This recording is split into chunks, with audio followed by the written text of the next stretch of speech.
freezing, the first day of the season. Yeah, when it comes to retrieving, old Duke's on his game. A John boat, a couple of mojos. Shoot, they gon' know that we don't play. Swampy feeling, some duck blind healing. High ball calling them old green heads back home.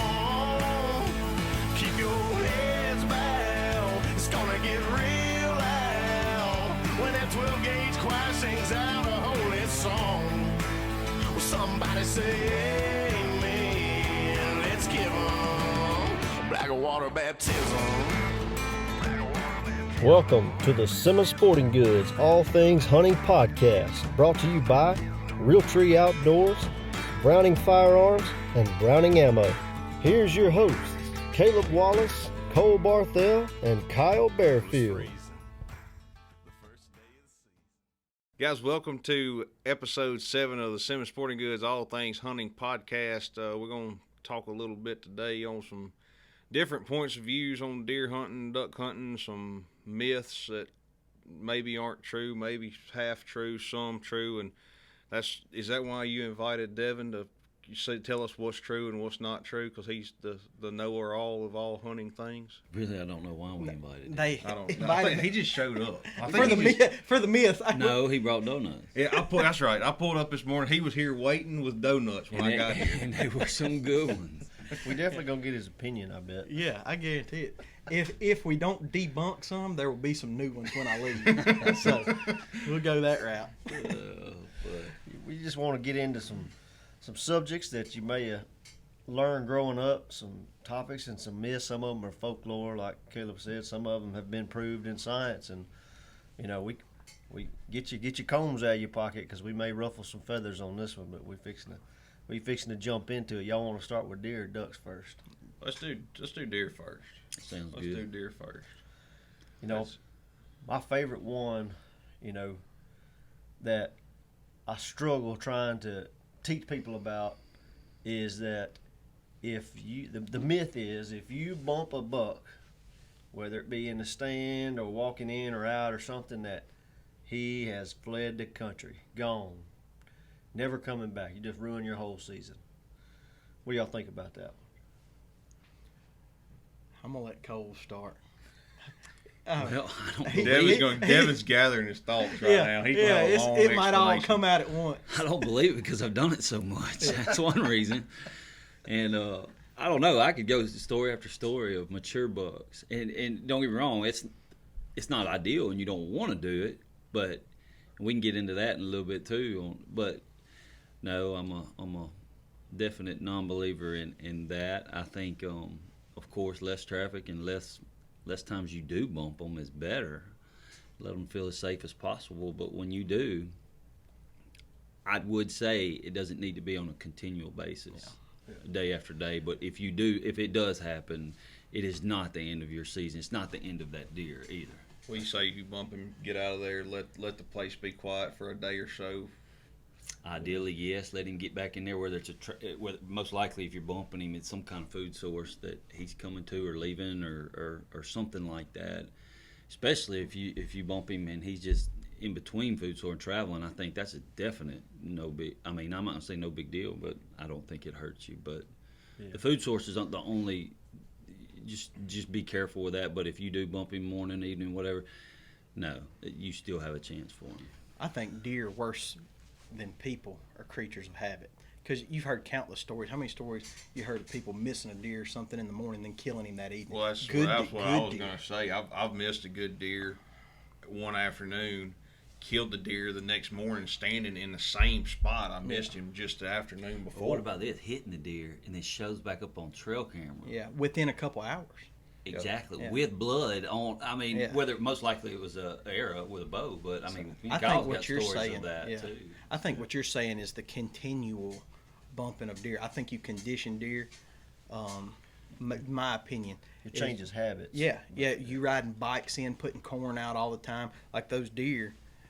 And that's why a lot of pictures around here are nocturnal pictures, because you're riding into your feeder and everything else, and it just puts the deer on they've got an internal timer. They don't have alarm clocks or anything like that. They just say, hey, after dark's just a better, safer time around this joint. Yeah, I think that's exactly it. In Texas, the place we hunt, the outfitter, he drives and feeds the roads with his truck and goes to feeder, but he does it starting like in September every day, every morning. He's there basically just like you said, conditioning these deer. And now those deer, when they see a truck, they don't run for the hills. Yeah. You know, because they're kind of used to it. So he can take his hunters, he can drop his hunters off literally at the foot of the stand, feed the road, and it doesn't bother the deer. Whereas in Oklahoma or something, we got to walk 1.5 miles. You know, basically got to swim underwater to avoid detection. Yeah. You know, seems like to keep from to bumping the deer because we haven't conditioned the deer to that positive, you know, reinforcement. Now, I'm not saying you should drive your trucks around everywhere and do that, but it's the habit that you're changing of that buck. If just like Cole said, if you stay out of an area and, you know, that buck feels safe, then he's on deer time. He'll move whenever the conditions and weather and stuff tell him to move. He'll move during the day if possible.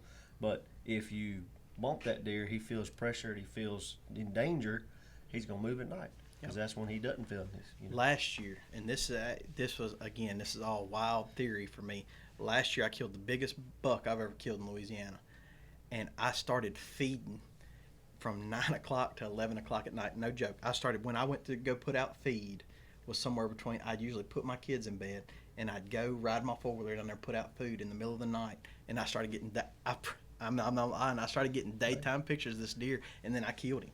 So I don't know, but that's the only time I ever rode in there was to put feed out. I never, ever, ever rode in there to hunt or anything else. I'd ride in there, put feed out at night, and then I'd walk about 1/2 mile to that stand when I was hunting. Never come close to the bait pile, come in from a different way. But, you know, all this, again. That deer had to be close by when you were Oh, riding in and out. I would have pictures within 20, 30 minutes of putting out feed of him. So I'm not saying that it helped or anything else, but it's like baseball, man. If you touch your glove a certain way every time before you go on the field or flip your bat or whatever every time before you bat, you know, just in my mind, I was thinking, I've never done this. I'm going to try it. I did it. I killed this deer. I'm like, hey, it had to be. It had to be. Maybe. And I have thought about that too. What if, you know, I've thought about it. What if we only negatively impact these deer at night? What happens? Do they move during the day? And it, you know, I would say they probably would. Now we can't do all your work and all that stuff at night all the time. But Yeah. you know, that's just kind of a food for thought to somebody out there that's got a lot of time and a good flashlight. If they want to do this experiment, let us know how it works out. I've tried to condition mine to the sound of a Can-Am motor and the smell of Miller Lite, so they just think Caleb's riding around drinking beer. There's no danger here. That's all that's happening. You know, He doesn't have a gun with Oh, him. it's outlaw there country, is no- country music blaring on the radio. There's no way he's hunting. That's None. right. We're safe. You know, another thing that people think is dogs, whether it be, you know, hog dogs or raccoon dogs or whatever, they think that messes your deer up, and I don't think so, because I've got some good friends that hog hunting. Sometimes, you know, we get deer coming into, having deer at a stand, and all of a sudden hogs are coming in. When hogs start coming in, the deer are gone. Yeah. Well, and we trap them as much as we can, but some of these hogs get trapped smart. We talked about that in another episode with, you know, hog boss gates, and you just can't do anything with them. One thing about a hog dog is you may not kill or catch but a couple hogs, but by gosh, they will move them. You get them dogs in there, and those hogs ain't coming back for a while. But the deer, we put dogs out on a feeder before. Deer was there an hour before we dropped the dogs off. Hunted there, caught a hog, I think bait another one, lost it, whatever. We were there for about 3 hours. An hour after we left, there's a mature 8-point right back at that feeder. Yeah. I think it goes back to the pressure deal. If the dogs aren't actually pushing the deer, you know, I mean, If they're not running the deer, if that's they're it. not running the deer, like if your deer are getting run constantly, I feel like that would probably negatively impact them. But you know, these other dogs, squirrel hunters, coon hunters, and hog hunters, I do not. Well, you said when you used to be a big raccoon hunter. Yeah, I you've used to. seen Yeah, I deer. used to be I used to have coon dogs when I was in college and got out of college, and we'd literally have. You went to college? for a little while, brief stint. Brief stint. I was enrolled. Let's say Go that. ahead. I was enrolled in college. He majored I in didn't go. playing pool and long Yeah, necks. yeah. I didn't attend as much as I should have. I don't think we. No, Yeah. None of us did. We won't get into it. Yeah, we won't go there. We'll talk about that off camera. But that also gets into, people talk about if a set of deer dogs or just stray dogs get on a deer and they run him out of the country, people think he's gone. Some hunters will be trying to shoot dogs on their properties because they think they're fixing to run all the deer He'll off. come back. They come back. If you want to give it another analogy, it's just like the Mississippi River flood and running them deer out of there. They're coming back. Yep. Yeah, I mean, you got to figure, a old, mature buck deer is like your grandpa, man. He just wants to be left alone. He wants his chair. He just wants to hang out. He's got his spot. Yeah.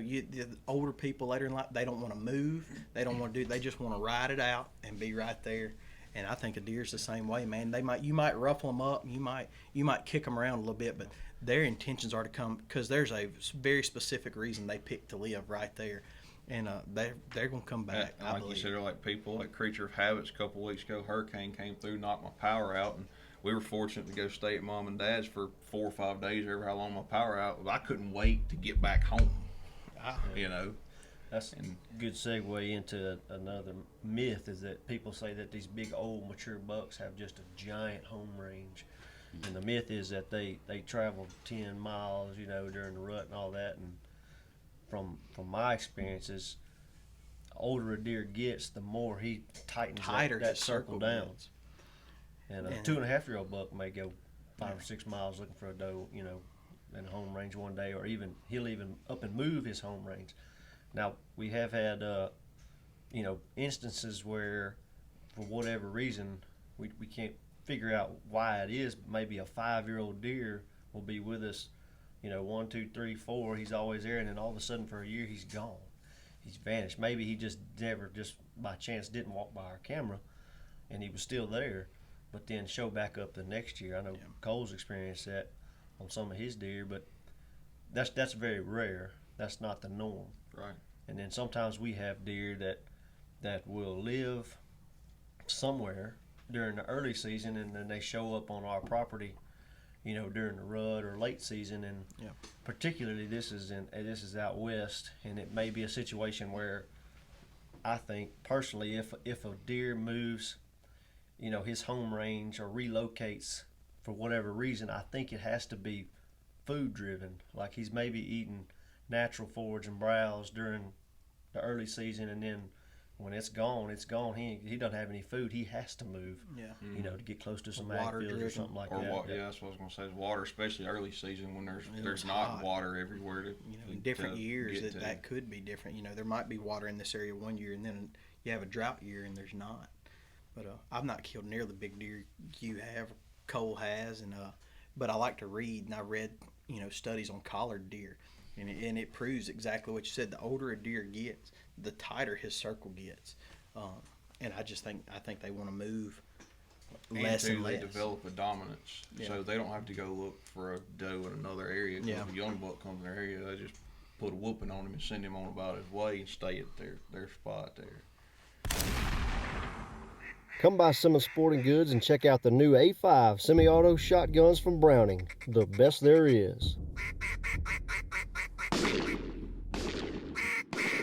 Now back to the Simmons Sporting Goods All Things Hunting podcast. But another topic we were going to dive into is that a spike's a spike, and he's not going to get any bigger and all. You ain't never used that for an excuse to shoot a spike, have you? Man, I've shot more spikes than in a pickup truck.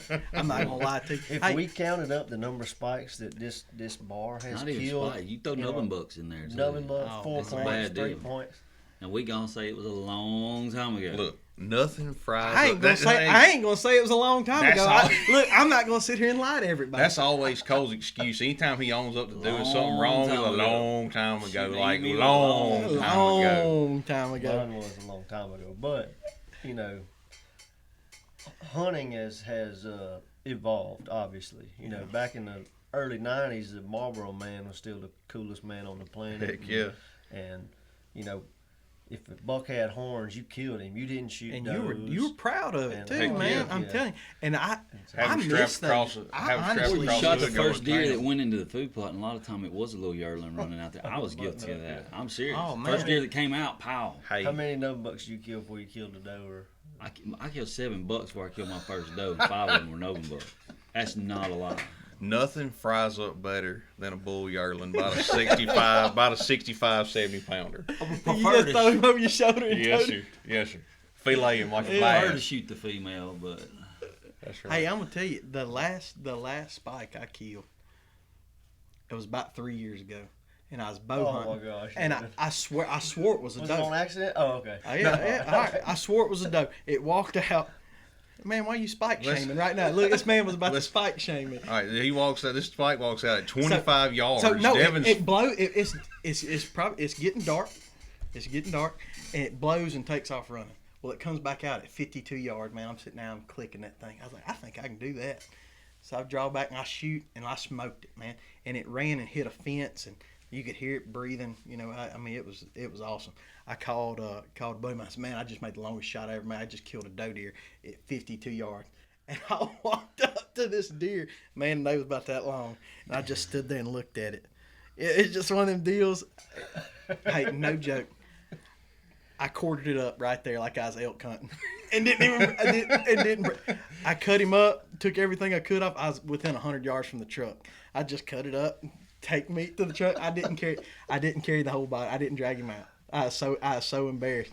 But man, my thing, People why have make we got to mistakes. that way in hunting? If a man wants to shoot a spike buck, especially on his own property. Yeah. He paid the lease. You done bought the stand, bought the feeder. Shoot whatever the hell shoot you want what to you shoot. shoot what you want to shoot, man. I'm telling you, Outdoor Channel guys done ruined it for everybody. Cole. Golly. I think if it's your own property, that's to your Yeah, you prerogative. manage it You how do you Hey, I manage don't it how care. you want. Look, if you're if at you- least with a if lot you- of other people, you got to Yeah. lay some rules down. There. Well, yeah, you always. My big thing is always be respectful to your fellow hunter. Yeah. All right, always, first and foremost. That's the golden rule in my book. And not just your fellow hunter, your fellow man. Just be respectful to everybody around you. But I'm gonna tell you right now, if a man pays, I don't care if he pays $3,500 going to deer hunt. Old Spike Buck walks out and he wants to shoot him. Hey, that's his $3,500. Good for well you. spent. Yeah, hey, man, good job, We dude. may not all agree with everything that's said Hey, today. it's okay. You know, that's We may not. That's, That's what fine. makes this He world brought the go donuts round. this morning, so we Yeah, good. yeah, It was your idea to invite one him. of I'm those gonna remind you of that TK again. and Mike's standards. yeah. What, like Foxworthy said, you know you ain't killed a very good deer when you pull up at the camp. Man, Somebody that's looks gonna back be and some says, good "Boy, it's gonna be some good eating right there." That's pretty good one. I forgot about that. But back to got a little off subject there. With a spike's always gonna be a spike. I think there's been several studies that proved, Yeah. you could have a deer, 2.5-year-old deer as a spike this year, and he could be 140, 150 inch deer the next. I think Kyle's probably done more research on this than anybody I know. I mean, I've done some, but he's got a lot of knowledge on this in this area. Yeah, when it comes just like Caleb said, a spike. If you were to see a spike that is a mature deer and he's a spike, that's a once in a lifetime deer you just seen. Type thing, because I'm they're talking about big old bull cow. yeah, and he's gonna have big heavy bases. He's gonna win the Simmons Sporting Goods Big Buck Contest. And he's spike liable to category. run off other. Yeah, he's gonna be He's mature gonna run deer. off other deer. But that is extremely rare. Generally, what deer overall, their antler potential is an expression of their environment, and so there's a lot of factors that go into play here. But most of the time, a spike that you see is a first year buck. That's his first set of horns, and he was either a late born fawn, or his mom didn't have just the greatest nutrition and food that year. It was a drought year or something to get enough milk to sustain that deer. If he was a late born fawn, and we can get into buck doe ratios and how you create late born fawns, but if he's a late born fawn, he doesn't have the length of time that some of these earlier born fawns have to build their bodies up and horns and all that kind of stuff. And he will catch up. I feel like some science shows that he never catches up, but some science also shows that once he's really is fully mature, then he'll get over that hump and express, whatever that environment that year allow his horns to express. So yes, a spike may be a spike, whereas another buck, when he was a yearling, a fawn had better nutrients and all that, he may more be time. more Even time, just yeah, more time. a 6-point or a 8-point or whatever. But you can't kill, that spike. There's a study in West Texas that I believe it was Mississippi State that was doing, but it's a fellow named Steve Damaris. They did a culling study on deer, and they had an area, a treatment area and a control area. And their treatment area, one of their treatment areas was they were culling these deer with helicopter. They were netting them, DNA tests, everything, and they were killing any deer that was a year and a half old that did not have 6 points or more. And over a period of 7 years, they almost created a local extinction of bucks in that area because they were killing them all off. Just because the environment, and they ended up creating a scenario where they had a bunch of does and not enough bucks to breed all the does, so they were getting bred later in estrus cycles and born later, so the bucks couldn't ever catch up. It just kept compounding, where they could never get anything but a spike that first year, and so he was always getting culled. Whereas on their control area, they may be spikes, and then they were turning into, good bucks later in life. So that's, the science behind a lot of it. But yeah, a spike, don't kill a spike just because he's a spike, unless he's a 200-pound, big, heavy horn. Throw another curveball at you. What if a deer is a mainframe 8 on one side and spike on the other side? Seen that a lot. Sometimes, yes, that is genetic. Sometimes that is because of an injury. I've always heard that side was injured the year before, or maybe in the spring. Opposite side, you can hear all kinds of Right. In his body. And I'm don't quote me on this, but I think if the injury is to his body, it's on the, I think it's on the opposite side. Like if it's his front right leg, it's gonna be his left side's messed up. But it's different if it's his back leg. It may be the same thing. It's weird, but Devin it is. tried to make a 100-yard archery shot at dark. And hit him in the lower leg. That's right. But however, me and Cole have specific instances where we've seen some bucks, and they've been a big deer, and then something happened next year, and they straightened back up the year after that. But then we've also seen instances where they never straightened back Well, up. that's my question, So- and everybody's entitled to their own opinion, and I like Devin's theory of hunt how you want to hunt, but you see a 2.5-year-old deer like that, are you shooting it? No. Of course. Don't shake your head, no. It don't matter either way. Look, I mean, at this point in life, no, because my son likes to hunt. Yeah. Now, if a deer walks out, I don't care what it is, as long as if it is a legal deer and my kid wants to shoot it, Let him shoot it. that's it. Heck I mean, yeah. he has seen his last day. The sucker can shoot, man. He does not get that from me. I think promise. that's a whole different conversation. Yeah, that's that different. If you got to get kids involved in hunting. And kids have to have. They need to get stimulus, fired. Action, That's right. firing. They need to get fired up about it. If They don't you need to be go- waiting on 140s and Heck 150s and no. 160s. No, I agree on that. And man, to become, hey, I think it was Roger Ragland said, I love Roger Ragland, man. That sucker cracks me up. There ain't a man that gets more fired up about a deer than him. But that's what he said. He said to become a good deer hunter, you've got to harvest a lot of deer. Yeah. And hey, if you're wanting these kids, I did it, man. My grandfather, God bless his soul, that was the most patient man that ever lived. Because I'm telling you, hey, if it walked out and I wanted to get it, we got it. But now, I digress. But as far as me shooting a spike, no. Now, do I mess up and shoot 2.5-year-old 8 points from time to time when I get excited? Yeah, I ain't even gonna try to lie to nobody. I might have shot at one last year. 3.5-year-old, and that goes to something we were talking about before this.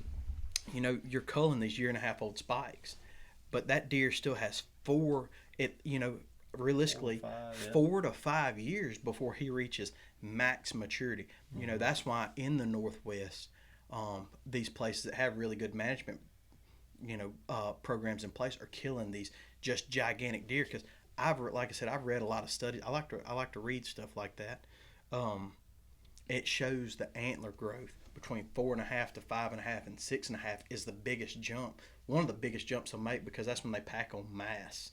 More so than anything. Anybody knows that a lot of your score in a deer's in their mass measurements. So I got one little story about a deer I killed last year.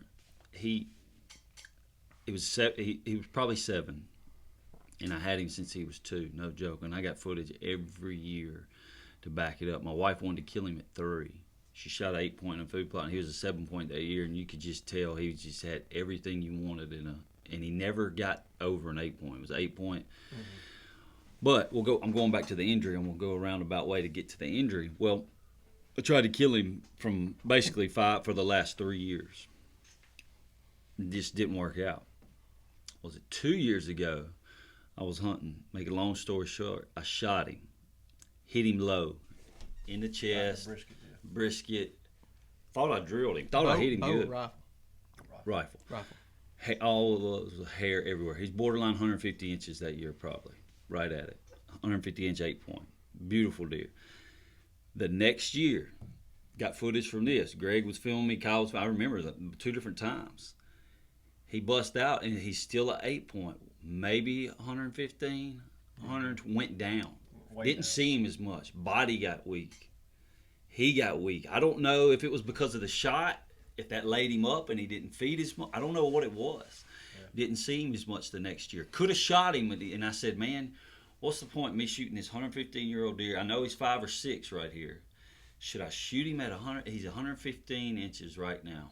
I know he's got 140 to 150 inch potential. Or should I go ahead and hit him? I remember Greg was filming me that day, and I told him, I said, man, there's several other deer that need to be shot right now. There was one right over there that on the other side of the food plot that needed to be. I said, let's just I'm going to let him go one more year. He's going to go one more year. And he went till next year, and I ended up shooting him, and he busted right at 150 and bounced back up. Mm-hmm. Man, I want to say it's because he recovered, he recouped. And how much damage did the shot do? I don't know. Man, I don't know. It's just like us. If we get shot in the arm or something, does that arm get real weak? It could have been like a little flesh. I don't know. Does it? Did he get atrophy in his body, something inside, and didn't eat as much? Yeah, I guarantee it. But then he bounced, and we may try to pull some of that footage, but we got footage from the last 3 or 4 years to show you those exact clips. And he bounced back up. But if you have if there's other deer you got to kill, and you hunting a deer like that, let him go if you can, and just see if you know he's got that 140 plus potential to get there. Let's load that to our YouTube channel so that all you guys, y'all want to look at that. We can go the last deer. 3, we'll maybe 4 years, 3. I know. I wonder if it's like a traumatic stress deal. Like, I mean, if I stress, I can lose weight under stress because I'm not eating. My body, I don't want to eat because my brain's constantly working. And when you're stressed, the part of your brain that tells you, hey, eat. Or, most of us here, we're fortunate enough to live in a country where food's just a car drive away. For sure. So we eat more out of boredom than we do out of hunger. I'm the world's worst. I watched the amount of donuts you ate this morning. I got to be really stressed not to eat. Never be stressed enough not to eat, never. But, I can't help but wonder. I agree with that. If a stress like that will cause a deer to kind of lay up. No doubt. I believe. No doubt. I shot a deer 3 or 4 years ago. There was a deer, mainframe nice 8 on this side. The other side was all kind of funky. I was under the impression that, hey, he ain't never going to be nothing else. Need to shoot him. So I shot him, got blood and all that, never found the deer. And, I was explaining to my dad what it was. He's like, why did you shoot the deer? I said, well, he was all messed up on one side. He said, well, that's probably because he got shot somewhere. He's messed up on that side. Well, he'd be messed up on the other side next year, I guess. The very next year, he comes back, mainframe 8, perfectly healthy, good deer. Never got a chance to harvest him, but got plenty of pictures. So what you're saying is, if they're messed up on one side, shoot them on the other side. Shoot them on the other side. Hey, I corrected that deer. I saved that deer. like a real crude vet. There's so many ideas and theories, and like we said, hunt how you want to hunt. Yeah. But as far as selecting a deer to take, I like the idea of if you want to mount that deer, shoot him. I mean, if he's a cool looking 6-point, if he's a cool looking, you talk about a spike that comes out and like cow horns out or curls forward. I may want to put that sucker on the wall. I'm gonna tell you, anybody can kill a 140-inch 8-point, but can't just everybody kills some big old boogered up 5 or 4 Where you point or hunting? spike. Anybody can kill 140 I inch. mean, Well, you need to see start it all the hunting with you. I time, need to man. start hunting Look, with you just get on Facebook about November and do this right here, like 8.8.8.8. You'll never see just old Magnum That's cow when- horn when I spike. You'll never see that. I'm all about the. I had a buddy in college down in Caldwell Parish, and he comes in class one morning and he says, killed a big 5. Well, he was fired. Killed a big 5-point this weekend. I said, you did? He said, yeah, boy, big. I said, yeah. He said, 127. I was like, gosh, dang, 127 and 5 You know that in points. Simmons I'm like, big buck I'm contest. like, yeah. I'm like you. I'm like, I'm excited to see this deer. I was like, 127 inch 5 5-point ever, Yeah. baby. He was like, no, not 127 inches. That's what he weighed. He's 127 pounds. That's a good one. Hey, this old boy was looking for freezer meat. He was not looking for no horn, no wall decor. Hey, there's a club right close to where I live, and I'm friends with a bunch of the members. And man, you can't argue their results, and it shows you can grow big deer anywhere. And they do a great job, and that's one of their rules. If you shoot it, and me and you were talking about, a place like this. If you shoot that deer, you mount that deer. My buddy Chip Hickson's got a place like that down not far from Cole, down in Madison Parish, And I think that's a cool rule. and 'cause he's got some of the best deer hunting in Louisiana, and there's deer everywhere down there. And he tells people when you come hunt, if you need meat, shoot a doe. There's does everywhere. Shoot you a doe if you need meat. But if you're gonna shoot one of my bucks off my place, you are going to mount it, and that's a cool deal because what shoulder mounts. It makes you think $300 to $600 depending on where you go. Yeah, depending on who does Say it. $500, So yeah. you're not gonna spend $500 on a Yeah. 100-inch 2-year-old 8-point. It makes so you think, makes you think a little squeeze bit. the trigger. Yeah, That's it makes right. you think a little bit. I think it's a cool rule, but it all goes back to, That's his place. That's his role. That's Respect it, that man. role. You can find a place like that if you gotta, a lot of places like that. You're gonna pony up and you're gonna spend the money. But hey, you can find the place where like Arkansas, deer hunting Arkansas, you can turn dogs loose day one of Arkansas season. You can find that place if that's what you're into. You can find that place, and you can go run dogs from day one all the way to the end. You can find the place where if you kill a buck, you're gonna mount it, and you can find the place where there's a happy medium. Yep. It's all you can find. It's like, one of my favorite sayings: "Get in where you fit in." I mean, if you're looking for something, a lot of guys are leaving state. Cole, you go to Oklahoma. Countless guys go to Kansas, Nebraska, Illinois. There's tons of places you can buy over-the-counter tags Yeah. and lease Missouri, I land. think Yeah, Missouri's over the counter. Missouri. Another kind of sleeper state. They're killing huge bucks, and now it's Kentucky. Yeah. Killing monster deer in Kentucky. Yeah, I looked at some. And if you're from this area, fortunately, you live in one of the best areas for public land hunting to kill a monster deer. sure. I'm telling you. And there's some guys out there that would probably get mad at me for saying this. The Arkansas state record deer is living on public land right now. I promise you, somewhere on the White River. Felsenthal, there's a big deer coming out of gosh. Felsenthal. Overflow. Biomeda. Yep. And Then same you got in, Trustenholder. There's just so many the same places. in Louisiana. How many big deer come out of Tensall and Oh gosh, yeah. Not many and more if they Big don't get the Lake. dang hogs and bears under Yeah, I control. know. But there is you're right. That's- No, that's in different. history we past, live how many in big ones have come out of sportsman's there? paradise in this area. Within a couple hour investment,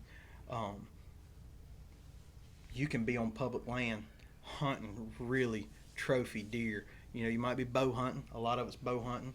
In a lot of these places, you got to apply for a rifle tag. But man, you can hunt as big a deer as you want right around But here. and that kind of answers the point what we brought up earlier, and then we can get back to it. Is that bow hunting? And I'm definitely not one for bow hunting only on clubs.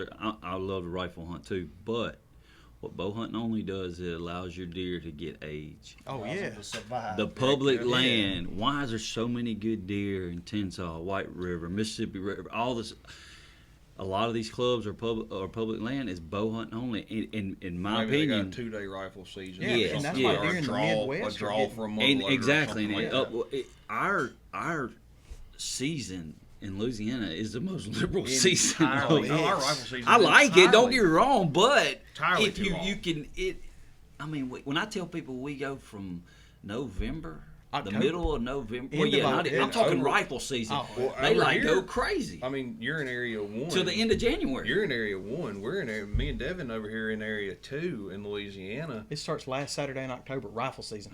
and our kids can youth hunt from the 15th of October till the last day of January. And like Devin I'ma said, tell our you. our ain't kids, buying can, the yeah, they bullets. outshoot us. I got 3 kids, man. I know, but I just think that You know what causes that, don't you? Yeah, got it fixed. yeah, that that 8, man. I just think, of course, genetics, food, everything, all that goes into play. But man, age is in my opinion determines a lot. Not every buck, but a lot of deer. If you can let them get to age, but man, let's be real. It's hard, tough and around it's here. not. A deer around We here, don't man, always. They ain't got much of a chance. It's tough. It's tough Well, for 'em. It really you got to is. have your neighbors on the same, unless you're a big landowner. Like some of the guys we know who own thousands and thousands of acres is different. But most guys don't own that Right. that kind of piece. And, I just got back from Indiana. I say just got back, been a month now, but we were up there, and was working in a plant, and every guy in that plant had a picture of right at a 200-inch deer or better that they had killed. But their rifle season, I can't remember. It is like, I mean, at most a week. Mhm. Like it's crazy short. And we were telling about our rifle seasons, just like you say. They're like, man, what the. And they don't even. They just now started getting a rifle season, and they can only shoot like 3 calibers of rifles. It's Straight shot- wall. It's a straight wall cartridge. So Well, 40 to 45. yeah. That's what we can use that for muzzleloader Like, season for we 2 can't- weeks. they out of some the can't- year. guys they are can't shotgun use- only. They Yeah. can't use 243. I think they can use like Well, a it's 308. No, it's probably one of the, like Ohio's like this, a straight wall cartridge state where you can use 4570, 444, Yeah. 44 Magnum. Like I said, it's your cartridges that we use during muzzleloader season. No 35. No 35. Yeah, No, that's a 35 next, that's a net. next cartridge. Yeah, it's not but, a straight wall right. cartridge. I don't know exactly what it is, but anyhow, that's what they said. They said, man, if our rifle season was that long, they said there'd be no deer left. But they live in these wide open states. Like Yeah. we were driving up there, man. I saw. I'm not gonna say it's one of the biggest deer I've ever seen. It is a gigantic deer, huge deer, broad daylight in the middle of a bean field. Like we could see there were several deer in this bean field, and this one was bigger bodied. And he picked his head up about the time we were coming by. He's 200 yards from us, and he was, just Big. what dreams are made of. But I mean, but you think about that, you send a good North Louisiana redneck up there, and rifle season's uncontrolled. I'm telling you, man, A lot of those outfitters and everything up there make their living Hey, off us people there's in Louisiana and guys. all these Here's- guys in the South. Here's the deal. Here is something I know several places. And there's a little place north here where I grew up hunting in Beekman, Louisiana, and there's some families around there. They buy a membership to a hunting club, and it's a family of 4. Well, all 4 family members get 6 tags. Well, in that one box stand they gonna try to kill their 24 deer. And I mean, you just can't do that, year in and year out, and expect to grow any quality deer. And I mean that's a whole nother bottle of wax. There's rules for a deer club. Hey, Yeah, there's a bunch of topics and we just skimmed. Let's We take just a break skimmed and get our over. mind wrapped around that. That's a good one we'll jump Yeah. into. Yeah, I'm Yep. gonna tell you that's one we could be on for a while. Come by Simmons Sporting Goods and check out the new models of the X-Bolt rifle from Browning. The best there is. Now back to the Simmons Sporting Goods All Things Hunting Podcast. Welcome back to Simmons Sporting Goods All Things Hunting Podcast. We've been digging into some myths and some of our own personal myths and things that we think are right for deer hunting, especially. We're going to get into a little duck hunting later, but we're going to dive back into it. We left off talking about hunting club rules, and we all are part of hunting clubs, and if it's pretty much why we hunt and why we developed a loving for hunting so much was that hunting club camaraderie and all that. But you do have to have some rules, and especially when it comes to other members maybe getting upset about children wanting to hunt, the ones that don't have children, and the rules we make for kids hunting. And we grew up just blasting spikes, and Devin was just talking about how much his son likes to I'm telling you. shoot spikes, and we'll let him He'll blow tear back into he'll that blow one. daylight right through one. So my dad works off a good bit, and he comes in, and my son, we got a little 6-point on camera. Got several spikes. I'm trying to get him to kill this 6-point. You know, wait, he's killed a bunch of spikes. How old is your son? 9 now. So this was probably when he's probably 7 or 8 at this point in time, or he's about to be 10. So he's 7 or 8 at this point. And my dad comes in and my son hoodwinked me. He's like, I want Granddaddy to take me hunting. I said, okay. So I send him to the stand. I forget to tell my dad my son's left-handed. So that's a whole nother story. And I'm in a stand, about 300 yards from him. And so I tell my dad, I was like, hey, I said, on camera, I said, a spike's going to walk out, a little bit after spike, going to be a decent little 6-point come out. I said, it's every day, like clockwork. I said, it's just like it's a no-brainer. It's going to happen. And so anyhow, I send him off over there, and I'm watching my watch. I'm like, it's about time. Then boom, I hear him, and and then I can hear him talking, and I hear my son. As soon as he said that, I hear him yell in the stands, "Did you see that?" And so I get down. I start walking down to him. Well, he shot. He ended up killing the spike. They had a big argument in the deer stand. My son was trying to shoot left-handed. My dad was trying to make shoot right-handed. And it almost came to blows between the two of them, from what I understand. And so he shot it, but the deer was walking straight at him, wouldn't turn sideways. I'm telling you, my son, he is very confident in himself. I don't know where he gets it from. I mean, he just thinks he's absolutely capable of anything. Well, this deer wouldn't turn. He just kept telling my dad, I can shoot him. My dad said, fine, shoot him. And he shot him and hit him right in the chest. My dad, that deer jumped in the air, did a backflip, kind of landed on his feet and ran about 50 yards and fell. Said he'd never seen anything like it. And, man, they giggled and giggled. Him and my dad, I could hear them giggling. I didn't know what in the world had happened. I said, I got to get down there and go see what they have done. And but, man, I'm telling you, just the joy. Man, let them kids have fun. That's the cool thing. Like, no, that's not a deer that you're going to have on your wall or anything like that. That's a story that he'll never, ever forget, and he'll Honestly, tell for the we rest don't of even his know where life. the horns are. We might not even Exactly. cut them off. I don't know. But, man, he like my dad, him and my dad still talk about that deer. I mean, we all at this table feel very strongly about that. If kids want to shoot deer, they need to shoot deer. Heck yeah. We need more hunters into this. I would not be sitting here and doing what I do and what I love to do now if my dad or my granddad had probably forced me to, wait on certain deer, and made it to where I wasn't as successful when I was younger. See, I was like Devin's kid. My dad wanted me to wait. No, don't shoot that deer. Let's wait on a bigger one. Well, my peepaw was my dad's dad. He didn't care. Hey, you want to shoot that deer? I don't shoot that deer. I don't care. Shoot him. And Dad would get so mad, and people would tell him, he's like, look, he's hunting with me. That's my stand, my lease. If he shoot whatever he wants to. Hey, I kicked Dad to the curb real quick. Oh, yeah. People You found a new hunting buddy. people going to be at the camp this weekend? Yeah, he is. All right, well, I'm going to hunt with him then. If my dad's coming in, I'm not even a question anymore Yep. on who my son's hunting with. And now my son's the same way with my dad. My granddad would get upset with us if we let a buck walk. Yeah. Man, we started in middle school or high school trying to start growing some bigger deer, and that's kind of when everybody started going to 8 points or better and all that.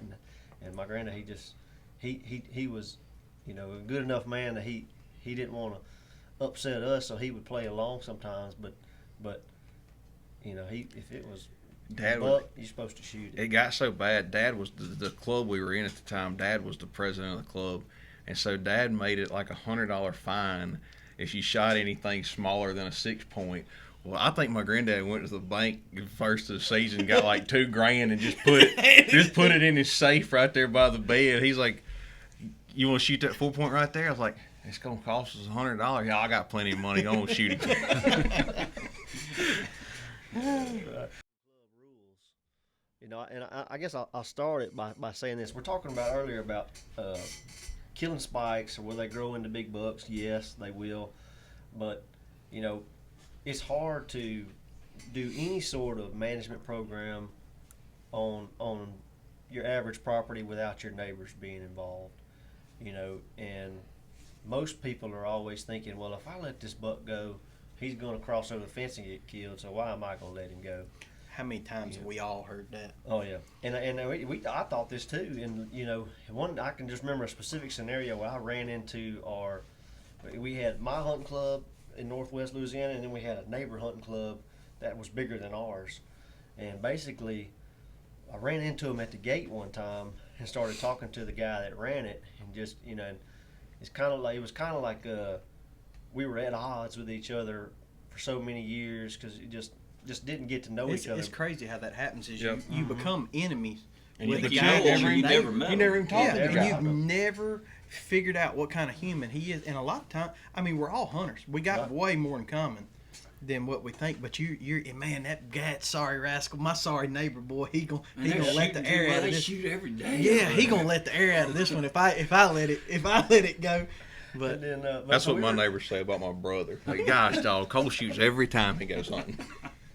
We were sitting at the gate talking, and I just so happened to mention that, hey, we may be trying to Do the grow some same bigger thing. bucks, Yeah. and what are y'all's his ear rules on perked that? up like a doe deer. And his exact words were, "Well, man, we'd love to do that, but we thought y'all was killing all our deer, so we let them go. So y'all want to start growing, let 8 points go, whatever, get just 8 point or better." Just kind of come to a little mutual agreement, and it's been pretty good ever since, on that. That's a great point. I mean, communicate with your neighbors. And I'm telling you, you'll find that you'll get along with them better than Oh, what yeah. you think. But same club I was talking about earlier that's close to us, guy kills big deer all the time, and they used to, a buddy of mine that's in it, he was young. He told him, he said, well, if we let that deer, somebody else is going to shoot it. He said, well, if you shoot it, he dang sure ain't going to get no better. Give him a chance. If that's your thing, you can't worry about what your neighbor's doing regardless in life in general. Don't worry about what other people's doing. You do what's right by you, and then hey, they're a wild animal. They might make it, they might not. That's You the don't thing, don't yeah. own them. You can't possess let's them. say you let that deer go and he crosses the fence. That whoever shoots, they may shoot and miss, Yeah. and that deer may live on. If you shoot him and kill him, he dang sure ain't got a chance They to might make shoot it, and it's the best deer they ever killed, and they're the happiest they ever been. Hey, No, that's good, right, good, that's right. good for them in either scenario. That's right. What do y'all think about hunting club management rules and stuff? I You said know- a while ago, you got to get in where you fit. I'm fortunate enough now we own our property, or I say we, my parents own the property that we hunt on, and Dad's basically turned it over to me and my brother, which keeping Cole reined back is a difference. Cole just likes to shoot. He'll run off a 150-inch buck to kill a Identify doe because with. he likes to shoot. So, but he's gotten on board with not shooting the young bucks and stuff like that too. But when I get invited somewhere, whether it's a hunting club or somebody else's property or whatever, I want to know as soon as I get there, all right, what are the rules? What are we shooting? What are we not shooting? Because I don't want to be that guy that gets invited hunting one time and never gets hunted. Devin said earlier, respect your fellow hunter, respect your fellow man. But and as far as rules, I like if you want to mount it, kill it. I mean, I take people hunting with me all the time. They ask, hey, what are we shooting? I'm like, man, if you want to shoot a doe, you need some meat. Want to shoot a doe? Shoot you a doe. If you hunt with me and you see a hog and you don't at least shoot at it, you ain't never coming back. Right. Ever. I've had somebody hunting with me before, and he texts me, hey, 2 hogs at the feeder. I'm sitting there. I give it a good 30 seconds. I didn't hear a shot. I text back. I was like, well, they running? They leave? What's up? He's like, well, I didn't want to ruin my deer hunt. I text back, if you It's not a deer hunt anymore. want to It's a come hog back, hunt now. yeah, if you ever want to come back, you finna shoot one of them Yeah. hogs. And I Me heard and the Kyle boom. messed up a bunch of turkey hunts killing pigs to Yeah. get them. Heck yeah. I'm Hate gonna tell 'em. you, if Hey. a coyote comes out or a hog, the Kill 'em. deer hunting just ended. It And just I'm became something also different. a big advocate. If any of my friends, they bring a kid that, especially one that's never killed a deer, hey, if you see whatever you see that kid wants to shoot, let them shoot it. Exactly. But we try to let them grow, and I mean, for me personally, if a buck's not big enough to mount, there's no point in me shooting it. It doesn't do anything for me. Right. Oh yeah. That's it was the same way when we talk about. Does Shoot a my spike, trigger my- finger get to itching sometimes, and I just want to shoot one? Yeah, I'll pick out a doe and shoot it. And usually there's plenty of hogs to scratch that itch on that trigger I finger. honestly think that is the main reason I why was gonna get. people want to cut why there's a culling a cull. Oh, yeah, buck, they just wanna or shoot. It's because they want to shoot. I know 100%. That's Yeah. me. But my deal, like, we go back to the kids, and like Caleb talking about his dad. Man, I may flirt on the side of being like his dad a little bit. I was, But my deal is, man, I got 2 little boys at home, and they're gonna do they're gonna shoot that first buck or second buck, boom, it's down. But I want to tell them. How many did you kill before? You just said that was a different story, though. Don't worry about that. 100%, I know I killed That's a long 25 spikes. long time ago. But I just feel like in most cases, if you want to grow bigger deer, hey, shoot your does. And I know that horn, man. When I was little, something about that horn, man, it shines. But I still love shooting does too.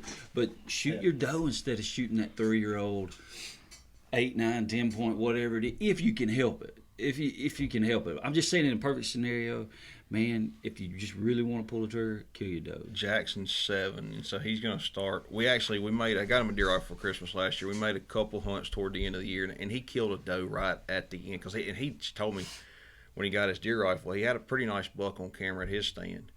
And we're going hunting. I was like, we're going to see a doe this afternoon. Before we go, you going to shoot a doe? He's like, we're going to wait on that buck. I'm like, hey, look, this is your first hunt. It's your first deer. It's completely up to you. We're sitting there.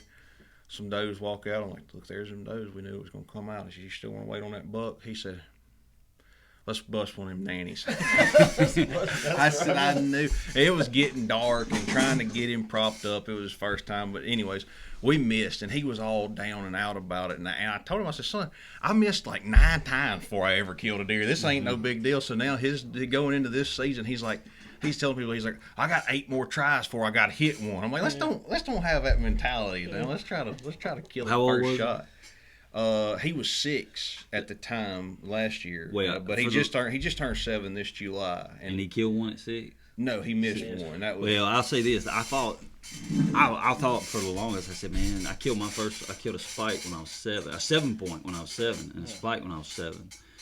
And I thought I was one of the youngest, but I believe Kyle may be the youngest one.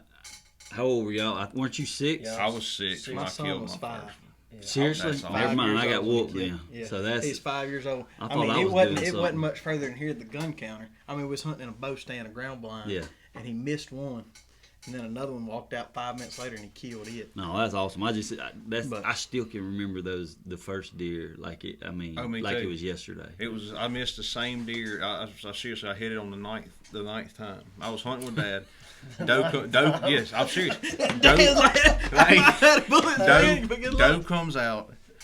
That morning, I missed her 4 times. Mm-hmm. He said the first time he was still easing the gun out of the window, and I done pulled the trigger before we ever got to the shoulder. All right, and so that afternoon, I missed the same deer, and I don't know. This doe was it was supposed to happen. I guess that was supposed to be supposed to be my first deer. Meant to be. The 5th time that afternoon, Dad was like, son, if you do not take your time and hit this deer, you ain't hunting no more this year. And so that was kind of like, well, gosh dang, I'm going to hunt the rest of the year, so we're going to take our time, get dialed in.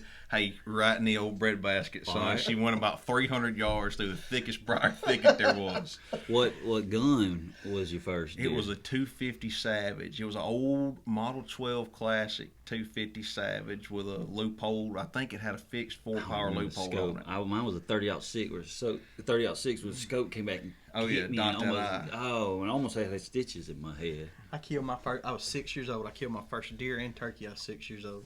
With what? 20 gauge, single barrel. Really? With number 4 buckshot running deer dogs. It came out. That is some redneck stuff. That's If I ever 100%. heard it. Hey, no joke. My dad had left me standing there. My dad and walked off about 50 yards, 60 yards with a shotgun. Like, I heard the dogs come, I cocked the hammer back. I mean, hey, I'm telling you, as a kid, I was bigger. And when I got to 7th grade, I quit growing. I know I'm not very tall now. Everybody that knows me makes fun of being a midget. But when I was a younger kid, I was kind of big. So, hey, at 6 years old, I remember I had the hammer cocked back and I was waiting on him. And she rolled out and hit that road and started running away from me. And I don't even think I aimed. I just shot and I hit her right in the butt. And she crumpled up. And that gun wouldn't eject the shell.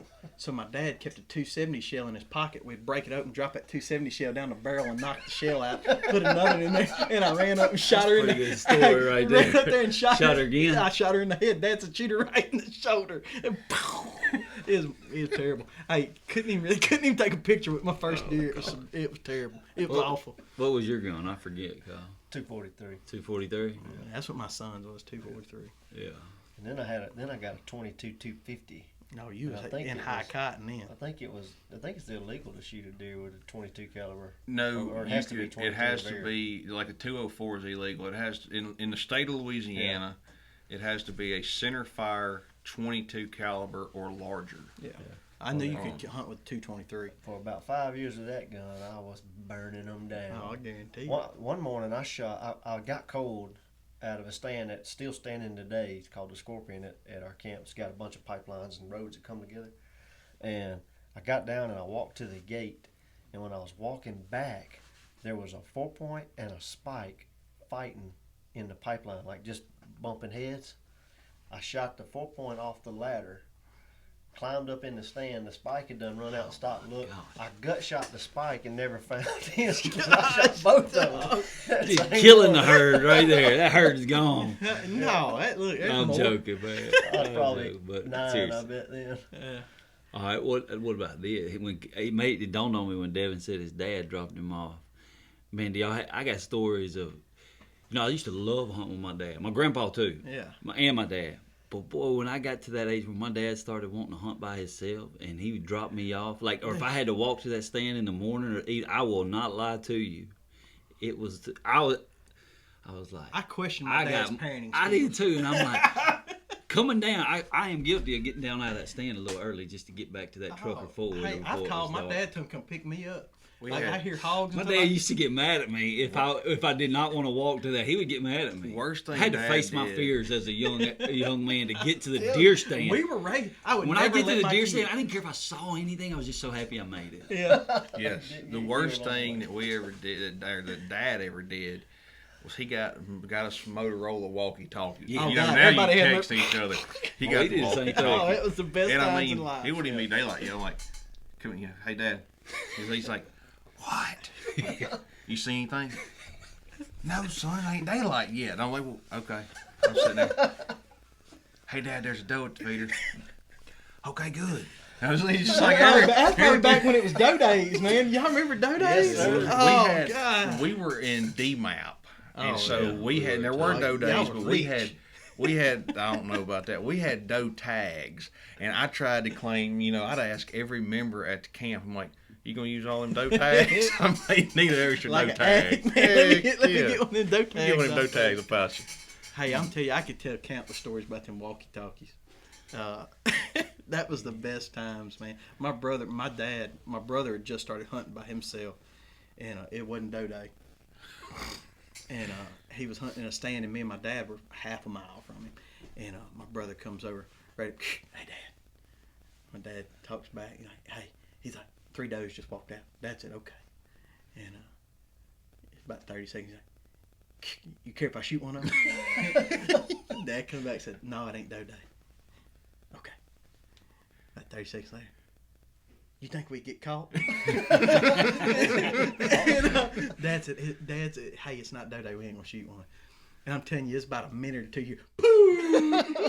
He couldn't help it. He was practicing. He was just practicing aiming, squeezing the trigger. I know, no. But he had accidentally taken the safety out. But I'm telling you, as soon as that gun went off, he said, Dad, we got a problem.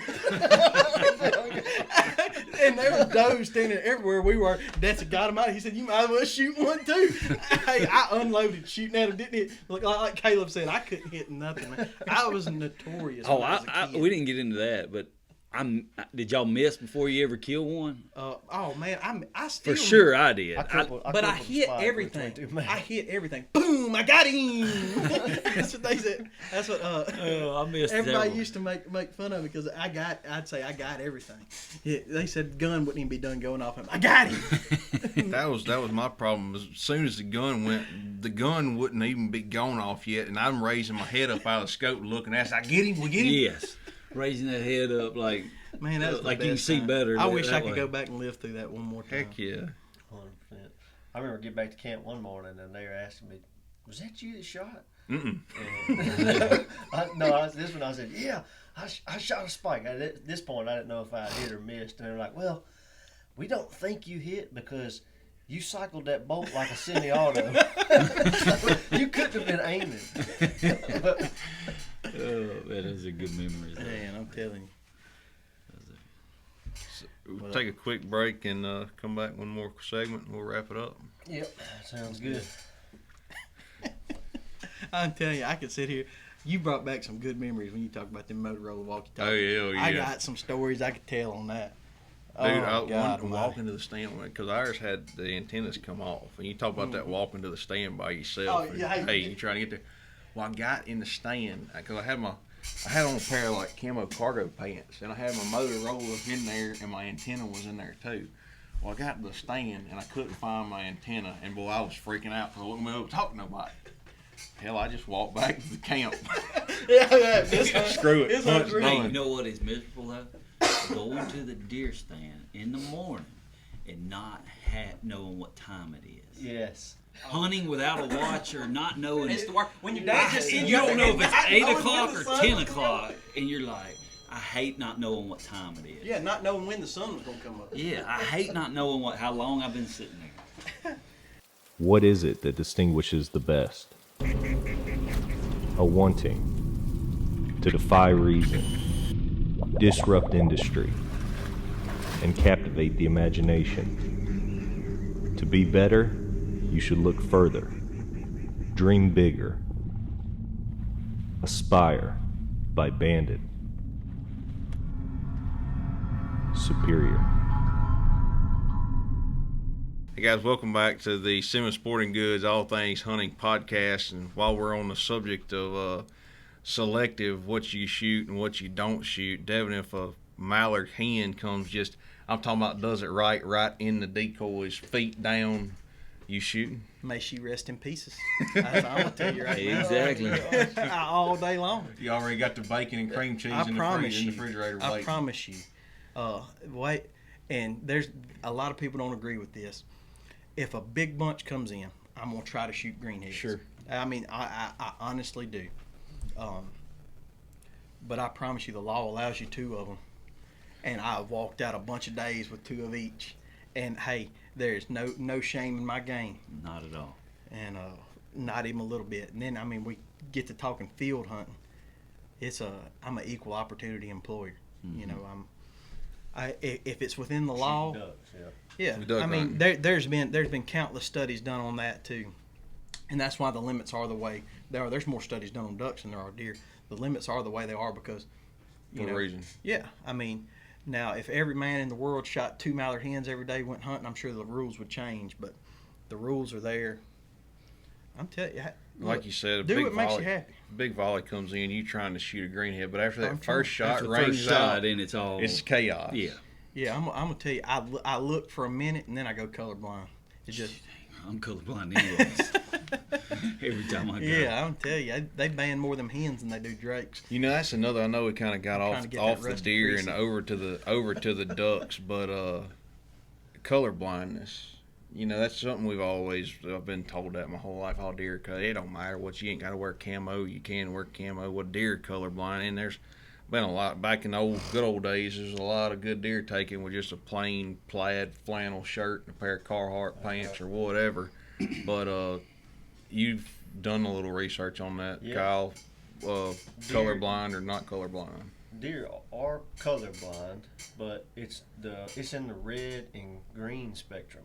Okay. They can see blues really well, but that don't necessarily mean when they, it's kind of like right at daylight, right at dark, there's kind of a blue hue to everything in general, and it's the way their vision is set up, it's more on movement and stuff. Mhm. It's like a turkey, Sure. maybe not nearly as good as a turkey, but that you can wear those blue jeans up there, and if them blue jeans aren't moving, it's still not really a problem to the deer. Now they may know that something's up there and they may be looking at that more, but they can actually see the blue spectrum. They can actually see it better than we can, blue colors, and low light obviously is So- tremendously better than ours. I mean, in a box, so they don't see black and white like No, they some don't people see think black or and you've white, been that's told. But it don't so much matter in a box stand where your feeder's 100 yards away. But if you're in a lock on or a ladder stand or climbing a tree or something like that, I mean, I think it's important to try to blend in with your surroundings the best you can, because 100%.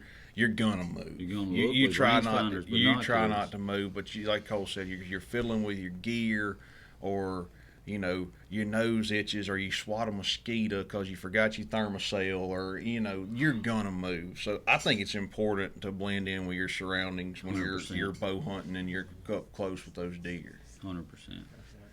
One thing back to going on these hunting club rules and stuff and hunting club mentality, we've got a hunting club with some guys that we try to make everybody happy, because we spend a good amount of money and we want to keep our Sure. members happy and kill deer. But some of them think we don't have big enough deer, and we have basically had to adjust our minimums and let certain deer live that will get to this so-called magic number that they want to kill.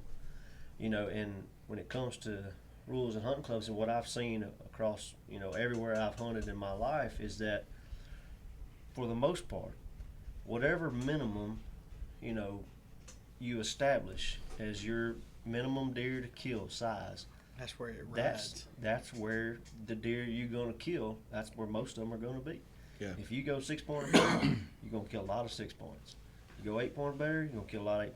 If you put a score on them, we had a club in Alabama. Which 8-point had to be 125, 9 or 10-point had to be 130. 90% of the deer we killed 127 inch between 123 and 130. Yeah. And and then just we've started to let some deer go on some places that we hunt, across the country, that have gotten on up in there. And the only reason why they get on up in there is because we stopped pulling the trigger on them. We let them get age and get that big. So It's like looking for something. When you find it, it's always in the last place you look. That's that right. saying, that old funny That's saying. 100%. Hey, if you're looking for a 125 inch 8-point, that's going to be right where you find him at. That's right. So That's right. And my dad's always said hunting brings out the absolute worst in people.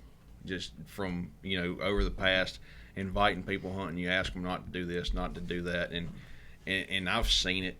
And I think that's something that's maybe it's getting a little better as we go on. Maybe people are starting to realize, hey, we're all in this together. We're all doing it for the same thing. Communicate with your neighbors, stuff like that. Don't hate your neighbors that you don't even know. How to even go talk to the guy. Go drink a beer with him or have a cup of coffee with him in the morning and communicate with each other. And if you get invited to go hunting somewhere, whatever, try to go by the rules. Take your time. Don't get excited and shoot a deer too small. You don't want to be that guy that's, old Devin. You don't want to invite him over there. He'll burn the woods down, shoot up everything, whatever. That's probably been said. It's probably been something a lot like that said. I'm telling you, I don't hardly take invites deer hunting, because I know I'm not a good deer hunter. I mean, I know that. I know that about myself. Like, I can see that about myself. That's one of my flaws. And you invite me to go to that place. Hey, a lot of times I will not even load my gun. I'll go and hang out. But I'm telling you, I've been to deer clubs where I didn't even load my gun. I just went and sat there and like, man, that's a huge deer right there. But I don't know if that's what they're shooting. I'm not going to be that guy. My buddy Chip down there that's got the place where if you want to mount him, shoot him. They had a 7-point that was somewhere in the mid 140s. And him, his dad, and his son had all let that deer go. And he showed me pictures. He's like, man, we ain't going to shoot him because we ain't going to mount him. We killed a deer bigger than that. If you want to shoot him, mount him, shoot him.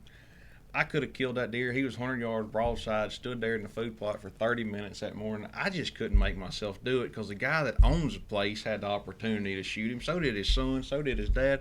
And he didn't do it. And I was like, they want that deer to grow. We're going to let that deer grow. I have killed a bunch of deer. You shot that deer in a heartbeat. Hey,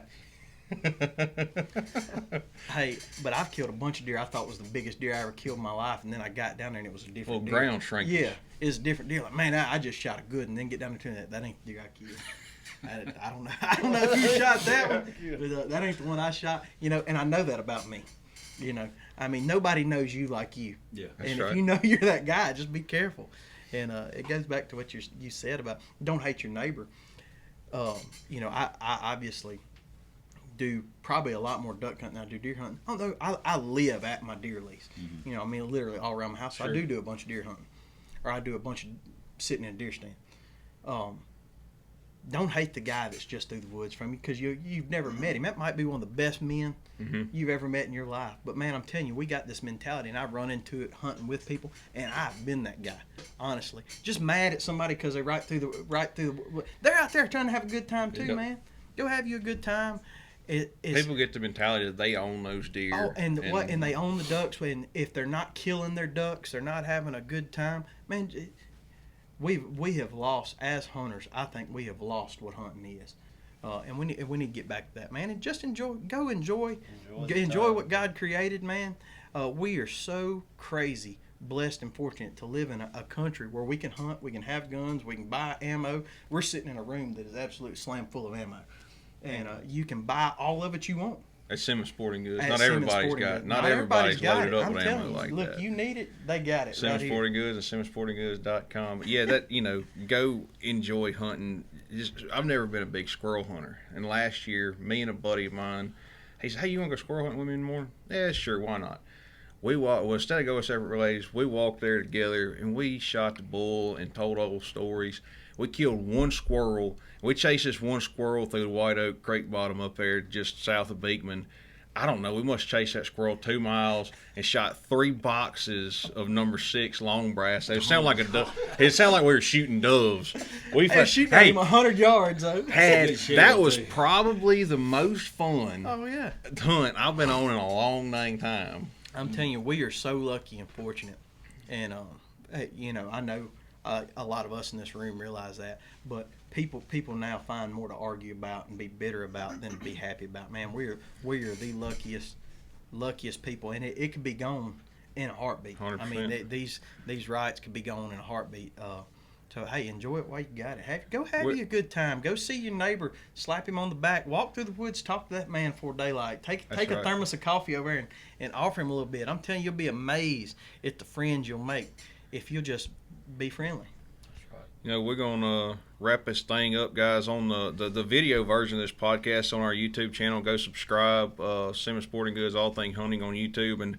And we would love to hear all y'all's theories on everything we've talked about. Whether if you disagree, please respectfully disagree. Like our buddy Rusty Creasy says, you ain't got nothing nice to say, just don't say nothing at all. But we'd love to hear everybody's opinion, and go subscribe to the YouTube channel, and we'll see you guys next week.